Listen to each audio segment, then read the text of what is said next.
Hello Libra, ito yung reading mo para sa Feb 19 to 28. Pero timeless reading din naman ito kahit hindi dumating sa'yo ng February ito. Okay, short reading lang. Check natin. Meron ditong Cancer, Scorpio, Pisces energy. Pwede rin may Aries, Leo, Sagittarius.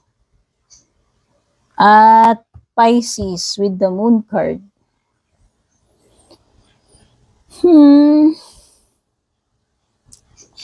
So Libra, may mga procrastination energy ka rito. So may mga gusto ka talagang mangyari, ma-accomplish.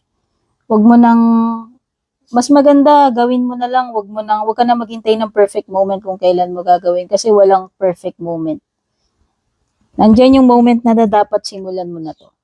Okay, it could be na may mga delay. So, on the other hand, kung meron mga bagay na kahit gawin mo na, possible kasi magkaroon ng delay with the Ace of Wands eh.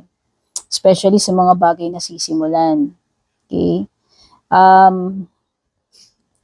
Actually, may mga something unforeseen dito with the moon. So, expect mo na yung unexpected. Baka may mga plot twist dyan. So, ano man yung kakaharapin mo. Oo. Actually, Libra, when it comes to your love life, hindi alam ng person na to kung paano siya magsisimula uli sa'yo.